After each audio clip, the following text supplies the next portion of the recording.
Hello everyone, welcome back to my YouTube channel, your Biotech Guide. I am Ashi Vashne and today we are going to discuss the terms protoplast and spheroplast.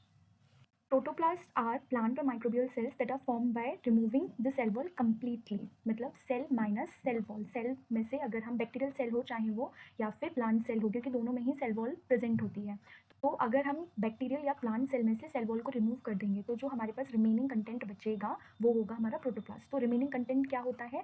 Cytoplasm बचता है हमारे पास, nucleus बचती है, plasma membrane बचती है, plus जो भी हमारे अदर सेल ऑर्गेनेलीज होते हैं वो बचते हैं, जिसको हम क्या कह देंगे? प्रोटोप्लास्ट. बस सेल में से सेल वॉल माइनस करनी है. ठीक है. तो प्लांट की सेल में क्या होता है? प्लांट की सेल में हमारी प्राइमरी सेल वॉल प्रेजेंट होती है and then secondary cell wall present होती है. फिर उसके बाद ये हमारी जैसे येलो लाइनिंग दिख रही है वो हमारी प्लाज्मा मेम्ब्रेन हो गई, ये प्रेजेंट होती है. तो और जो ये लाइटर ग्रीन है वो हमारी प्राइमरी सेल वॉल हो गई. तो जो हमारी प्राइमरी सेल वॉल या सेकेंडरी सेल वॉल ये हमारी कंप्लीट सेल वॉल हो गई, जिसका हमें कंप्लीट रिमूवल करना है, तभी हमारा प्रोटोप्लास्ट बचेगा, तभी हम उसको प्रोटोप्लास्ट रेफर करेंगे. तो हमारी जो सेल वॉल होती है वो किस किस से मिलकर बनती है? लिग्निन से, सेल्लोज से, पैक्टिन से, हेमिसेल्लोज से. तो अगर हमें कंप्लीट रिमूवल कराना है सेल वॉल का तो हमें इनके जो लिग्निन वगैरह जो भी इसका कंपोजिशन है उसके बीच में जो क्रॉस लिंकिंग हो रही है उसको हाइड्रोलाइज करना पड़ेगा. उसको हाइड्रोलाइज करने के लिए हमें क्या करना होगा?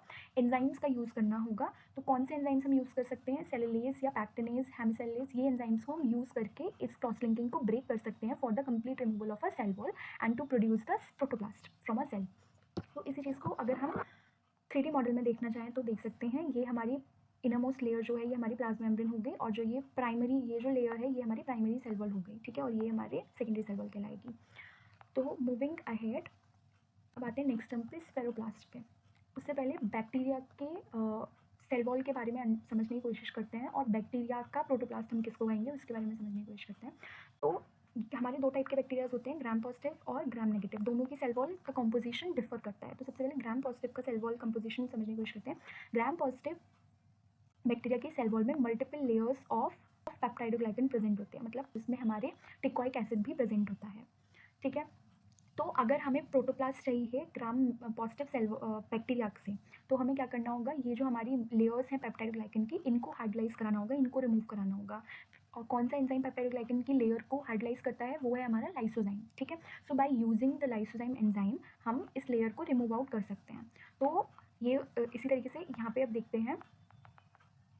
ग्राम पॉजिटिव बैक्टीरिया है ये हमारा, जिसमें हमारी सेल वॉल प्रेजेंट है एंड देन सेकंड लेयर हमारी होती है सेल मेम्ब्रेन. दो ही लेयर्स प्रेजेंट होती हैं ग्राम पॉजिटिव बैक्टीरिया में. तो अगर हम पेप्टाइडोग्लाइकन को किसी भी तरीके चाहे थ्रू म्यूटेशन या फिर किसी केमिकल ट्रीटमेंट की हेल्प से या फिर बाय यूजिंग एंजाइम्स हम रिमूव कराते हैं, तो जब हमारे पेप्टाइडोग्लाइकन के बिना जब हम देखेंगे तो हमें क्या देखने को मिलेगा? सिर्फ हमें सेल मेम्ब्रेन देखने को मिलेगी.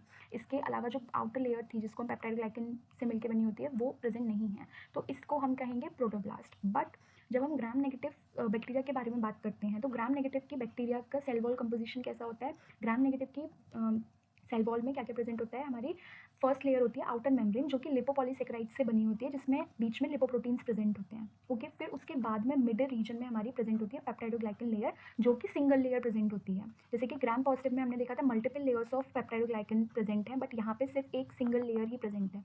ठीक है. और उसके बाद में हमारी आती है प्लाज्मा मेम्ब्रेन. ये हमारी होगी प्लाज्मा मेम्ब्रेन. ठीक है.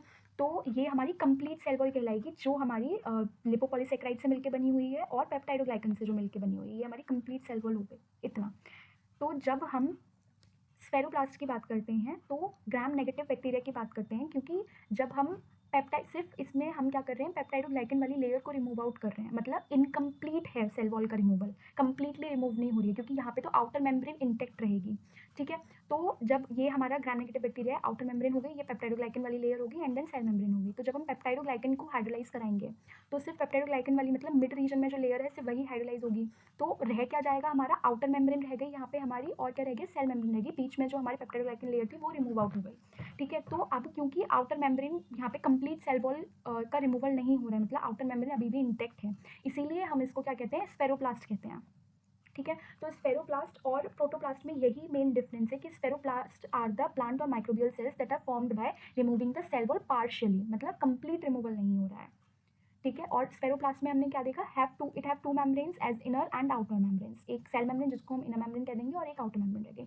जबकि हमने प्रोटोप्लास्ट में क्या देखा था? It only have one membrane, सिर्फ सेल मेम्ब्रेन प्रेजेंट होते हैं. ठीक है। तो ये इसको हम ऐसे कंक्लूड भी कर सकते हैं कि स्फेरोप्लास्ट मतलब ग्राम नेगेटिव बैक्टीरियल सेल में से अगर हम पेप्टाइडोग्लाइकन लेयर को रिमूव आउट कर दें तो जो भी रिमेनिंग कंटेंट होगा, जो कि होगा outer membrane, plasma membrane, nucleus और जो भी प्लस हमारे सेल ऑर्गेनेलीज जो रिमेनिंग हो गए, उसको हम क्या कहेंगे, स्फेरोप्लास्ट कहेंगे। इसको हम इस तरीके से बहुत ब्रीफ तरीके से भी देख सकते हैं। ये हमारा ग्राम पॉजिटिव बैक्टीरिया हो गया, जिसमें ये जो रेड लेयर है वो रेफर कर रही है सेल वॉल को, एंड जो ब्लू लेयर है वो हमारी रेफर कर रही है सेल मेम्ब्रेन को। तो अगर हम सेल वॉल को रिमूव आउट कर दें तो जो हमारी लेयर बचेगी ग्राम पॉजिटिव बैक्टीरिया, वो हमारी ब्लू वाली लेयर बचेगी, जिसको हम क्या कह देंगे, प्रोटोप्लास्ट कहेंगे। और ग्राम इसी तरह से ग्राम नेगेटिव बैक्टीरिया में अगर हम रेड वाली लेयर को रिमूव आउट करते हैं तो जो 2 ब्लू लेयर्स बचेंगी उनको हम कह देंगे स्फेरोप्लास्ट कहेंगे। आज के लिए बस इतना ही। Thank you for watching.